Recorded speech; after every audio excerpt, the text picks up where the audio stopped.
కాళేశ్వరం లాంటి పెద్ద ప్రాజెక్టులకు అనుమతులు సాధించుకోవడం కావచ్చు అధ్యక్ష, అనేక అంశాల మీద కొట్లాడి కూడా పనిచేసినాం అధ్యక్ష.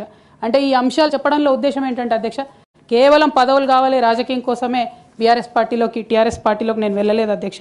ఆనాడు టీఆర్ఎస్ పార్టీకి అవసరం, తెలంగాణ ప్రజలకు అవసరం అని చెప్పినారు కాబట్టి వెళ్ళిన అధ్యక్ష. వెళ్ళిన తర్వాత కూడా నిజామాబాద్ పార్లమెంట్లో ఉన్నటువంటి వారందరికీ తెలుసు అధ్యక్ష, ఒక 20 సంవత్సరాలు పెండింగ్ ఉండే అధ్యక్ష నిజామాబాద్ పెద్దపల్లి రైల్వే లైన్. కానీ మొదటి 2-3 సంవత్సరాలలోనే వెంటబడి నేను అది పూర్తి చేసుకోగలిగిన అధ్యక్ష. అంటే ఇట్లా ఒక్కొక్కటి ఏ రోల్ ఇస్తే ఆ రోల్లో పనిచేసుకుంటూ వెళ్ళినాం అధ్యక్ష. ఏ రోల్ ఇస్తే ఆ రోల్లో డెడికేటెడ్గా తెలంగాణ ప్రజలకు పనికొచ్చేటట్టుగా చేసినాం అధ్యక్ష.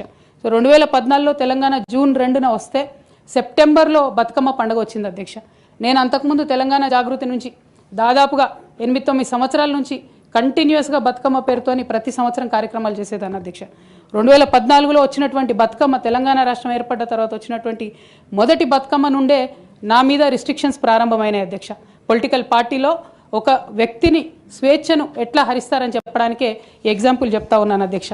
అధ్యక్ష, ఇక్కడ పర్సనల్ ఇష్యూస్ మాట్లాడకుండా నేను రూల్ పొజిషనే కోట్ చేసి మాట్లాడతాను అధ్యక్ష. అధ్యక్ష, section 29A of representation of peoples act ఉంటుంది అధ్యక్ష. It is a statutory obligation for political parties to follow democratic norms. అంటే ఒక వ్యక్తి ఒక పార్టీలో చేరాడంటే ఆ వ్యక్తి యొక్క భావజాలాన్ని కానీ, ఆ వ్యక్తి యొక్క భావ ప్రకటన స్వేచ్ఛను కానీ ఆ పొలిటికల్ పార్టీస్ హరించడానికి లేదు అధ్యక్ష. నేను గత 8 సంవత్సరాలుగా ఇండిపెండెంట్గా ఒక వ్యక్తిగా సంస్థను నడుపుతూ చేస్తున్నటువంటి ప్రయత్నాలని అడ్డుకట్ట వేయడానికి మొదటి రోజు నుంచే ప్రయత్నం జరిగింది అధ్యక్ష.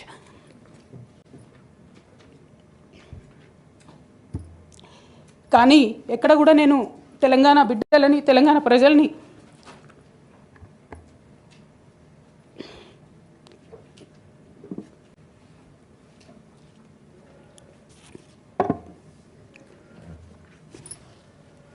వాళ్ళను డిసప్పాయింట్ చేయదు కాబట్టి నవ్వుతూ పనిచేస్తూ వెళ్ళిపోయిన అధ్యక్ష. ఇప్పుడు నా దగ్గరికి ఎప్పుడు పెద్దవాళ్ళు, పైరవికారులు, కాంట్రాక్టర్లు ఎవరు రాలేదు అధ్యక్ష.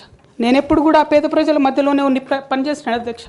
నా దగ్గరికి వచ్చినటువంటి బీడీ కార్మికులు కావచ్చు, బీడీ టేకేదారులు కావచ్చు, అంగన్వాడీ టీచర్లు కావచ్చు, ఆశా వర్కర్లు కావచ్చు, ఐకేపీ ఎంప్లాయీస్ కావచ్చు అధ్యక్ష, అదేవిధంగా జిహెచ్ఎంసీ కార్మికులు కావచ్చు అధ్యక్ష, టీచర్లు కావచ్చు అధ్యక్ష, నిరుద్యోగులు కావచ్చు, ఆడబిడ్డలు కావచ్చు, సింగరేణి ఉద్యోగులు కావచ్చు, కరెంట్ ఎంప్లాయీస్ కావచ్చు, ఎవరు వచ్చినా అధ్యక్ష నేను కాదనకుండా నాకెంత వీలైతే అంత పనిచేసి పెట్టేటటువంటి ప్రయత్నం చేసిన అధ్యక్ష.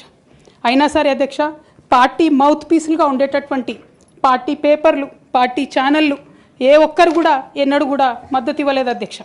అయినా సరే ధైర్యం వదులుకోకుండా మొక్కువని ప్రయత్నంగా నేను ప్రయత్నం చేస్తూనే వెళ్ళాను అధ్యక్ష. తెలంగాణ రాకముందు, బీఆర్ఎస్ ప్రభుత్వం ఏర్పడకముందు ఒక మాట అనుకున్నాం అధ్యక్ష. కేసీఆర్ గారే పదే ఈ మాట చెప్పారు.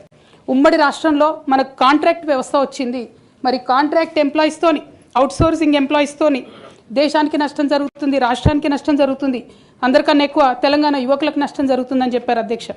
ఆనాడు వారు సరదాగా ఒక మాట అనేవాళ్ళు, అందరికీ కాంట్రాక్ట్ పోస్ట్ ఉంది, మరి ముఖ్యమంత్రికి కూడా కాంట్రాక్ట్ పోస్ట్ ఉంటుందా అని చెప్పి ప్రశ్నించేవారు అధ్యక్ష. కానీ తెలంగాణ వచ్చిన తర్వాత 10 ఏళ్లలో కూడా కాంట్రాక్ట్ వ్యవస్థను మనం రద్దు చేసుకోలేకపోయినాం అధ్యక్ష. అది కాకుండా అవుట్సోర్సింగ్ ఎంప్లాయీస్, అవుట్సోర్సింగ్ వ్యవస్థను పెంచి పోసిపోయినాం అధ్యక్ష. బాధతో, చాలా ఆవేదనతో నేను ఈ మాటలు చెప్తా ఉన్నా అధ్యక్ష. తెలంగాణ సమాజానికి ఏదైతే ప్రశ్నించడం నేర్పించినటువంటి బీఆర్ఎస్ పార్టీ అధ్యక్ష, అంతర్గత వేదికలలో అనేక సందర్భాలలో నేను ప్రశ్నిస్తే అధ్యక్ష నా మీద కక్ష కట్టారు అధ్యక్ష.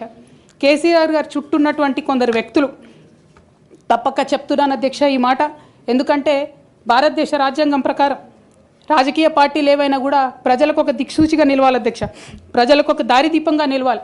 పార్టీలోనే అంతర్గత ప్రజాస్వామ్యం లేకపోతే రాష్ట్రంలో ఎట్లా ప్రజాస్వామ్యం ఉంటుందనే విషయాన్ని కూడా మనందరం గమనించాలి కాబట్టి మాట చెప్తా ఉన్నాను అధ్యక్ష.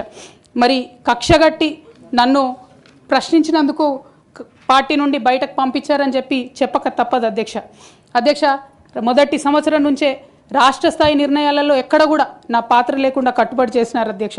ఇవాళ ఆనాడు బాధపడ్డా ఇవాళ నేను సంతోషపడతా ఉన్నా అధ్యక్ష.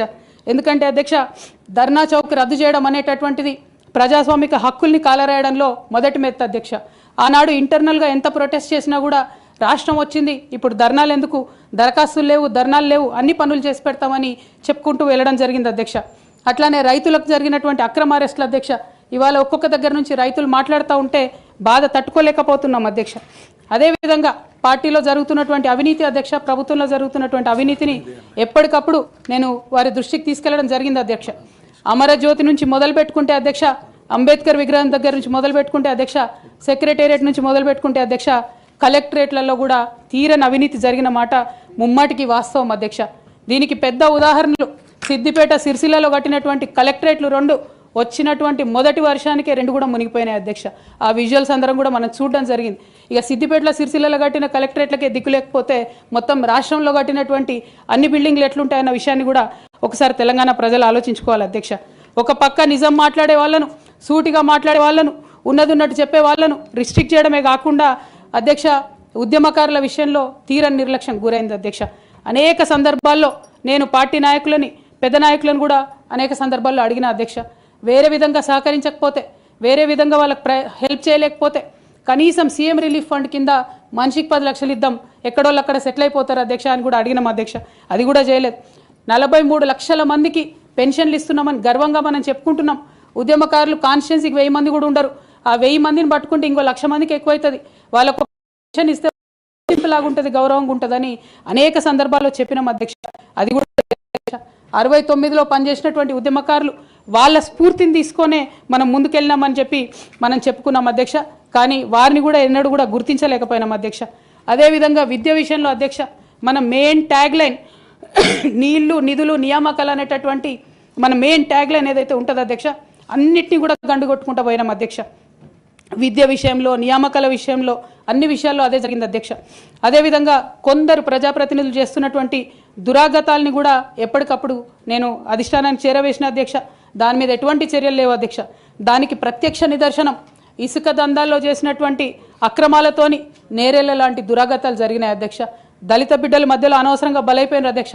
కానీ దాని మీద కూడా ఎటువంటి చర్యలు తీసుకోకపోవడం, అది అప్పుడు బీఆర్ఎస్ ప్రభుత్వం తీసుకోకపోవడం, ఇప్పుడు కాంగ్రెస్ ప్రభుత్వం చర్యలు తీసుకోకపోవడం కూడా చాలా దారుణం అధ్యక్ష. బోధన్ షుగర్ ఫ్యాక్టరీ అధ్యక్ష, నా ప్రాంతం అధ్యక్ష, నా బోధన్ మా అత్తగారిల్లు. ఒక 10 ఏళ్లలో కనీసం ఒక 100 సార్లు అడుగుంటాం అధ్యక్ష బోధన్ షుగర్ ఫ్యాక్టరీని తెప్పియాలని చెప్పి. బోధన్ షుగర్ ఫ్యాక్టరీ విషయంలో చేసినటువంటి నిర్లక్ష్యానికి మాత్రం నేను పర్సనల్గా చాలా అవమానంగా ఫీల్ అయిన అధ్యక్ష. అయినప్పటికీ ఇప్పటికి కూడా బోధన్ షుగర్ ఫ్యాక్టరీ తెరచకపోవడం, తెలంగాణ వచ్చి కూడా మా బోధన్ బిడ్డలకు న్యాయం జరగలేదన్న విషయం అర్థమవుతా ఉంది అధ్యక్ష. అదేవిధంగా అధ్యక్ష, కేసీఆర్ గారి దగ్గర మాట్లాడే ధైర్యం నాకు ఒక్కదానికే ఉంది కాబట్టి అధ్యక్ష, ఈ అన్ని అంశాలు నేను ఎప్పటికప్పుడు అడుగుతూ వెళ్ళిన అధ్యక్ష. సరే, పర్సనల్గా వారు నాకు తండ్రి, పార్టీ అధ్యక్షులు, 1-2 విషయాలు చేసినా 1-2 విషయాలు చేయకపోయినా నడుస్తుంటుంది పార్టీ అన్నప్పుడు. ఇంత పెద్ద వ్యవస్థ ఉంటే అనుకోవచ్చు అధ్యక్ష.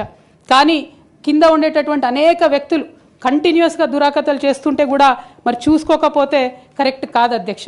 అదేవిధంగా టీఆర్ఎస్ నుండి బీఆర్ఎస్గా మారుస్తామనేటటువంటి ఒక కీలకమైన నిర్ణయం తీసుకోవడం జరిగింది అధ్యక్ష. ఆనాడు కూడా ఆ మీటింగ్ నేను అటెండ్ అవ్వలేదు అధ్యక్ష. నేను ఒప్పుకోలేదు. ఈ పేరు మార్పుకు ఒప్పుకోలేదు. నేషనల్ పాలిటిక్స్లోకి వెళ్ళడం కూడా నేను ఒప్పుకోలేదు అధ్యక్ష. అంటే ఒక మాట అధ్యక్ష, ఇట్లాంటి హౌస్లో చెప్పొచ్చో లేదో కానీ తెలంగాణలో ఏం పీక్ కట్టలు కట్టినామని నేషనల్కి పోయి చేస్తాం అధ్యక్ష. మనం ఎన్ని పనులు మిగిలినాయి అధ్యక్ష తెలంగాణలో చేయాల్సినాయి? 2 పెద్ద రివర్స్లో, ఒక పక్క గోదావరి, ఇంకో పక్క కృష్ణ, 1,89,000 కోట్లు ఖర్చు పెట్టినాం అధ్యక్ష. కొత్తగా ఇచ్చిన ఆయకట్టు ఎంత అంటే 14 లక్షల ఎకరాలు అధ్యక్ష. 1,89,000 కోట్లు అంటే ఎంత అధ్యక్ష? 1,00,000 కోట్లు ఖర్చు పెడితే 20 లక్షల మంది పేద ప్రజలకు ఇంటికి 5 లక్షలు వేసుకున్నా 20 లక్షల మందికి పేద ప్రజలకు ఇల్లు ఇవ్వచ్చు అధ్యక్ష మనం. కానీ 1,89,000 ఖర్చు పెడితే అధ్యక్ష జరిగింది ఎవరికి, ఒరిగింది ఎవరికి అంటే, ఒక వ్యక్తి 1989లో కంపెనీ పెట్టుకున్న ఆయన మన తెలంగాణ వచ్చిన తర్వాత ఫోర్బ్స్ జాబితా ఉంటుంది అధ్యక్ష. దాంట్లో 45వ స్థానం ఒక కాంట్రాక్టర్ దక్కించుకున్నాడు అధ్యక్ష. అంతకుమించి జరిగింది ఎవరికి ఏం లేదు అధ్యక్ష. ఇండ్లు లేని పేద ప్రజలకు ఇండ్లు రాలే అధ్యక్ష. కానీ ఆ కంపెనీకి మాత్రం 1,02,666 కోట్ల విలువైన ప్రాజెక్టులు ఒకటే కంపెనీకి పోయింది అధ్యక్ష. ఇది ప్రైవేట్ విషయం అని అనిపించవచ్చు అధ్యక్ష. కానీ తెలంగాణ రాష్ట్రం తెచ్చుకున్నదే ట్రాన్స్పరెన్సీ కోసం, తెలంగాణ రాష్ట్రం తెచ్చుకున్నదే అకౌంటబిలిటీ కోసం, తెలంగాణ రాష్ట్రం తెచ్చుకున్నదే ఇండిపెండెన్స్ కోసం. ఇవేవి లేనటువంటి తెలంగాణ రాష్ట్రాన్ని మనం ఊహించని కూడా ఊహించలేము అధ్యక్ష. చూసుకుంటూ ఊరుకోవడం కూడా సరికాదు అధ్యక్ష.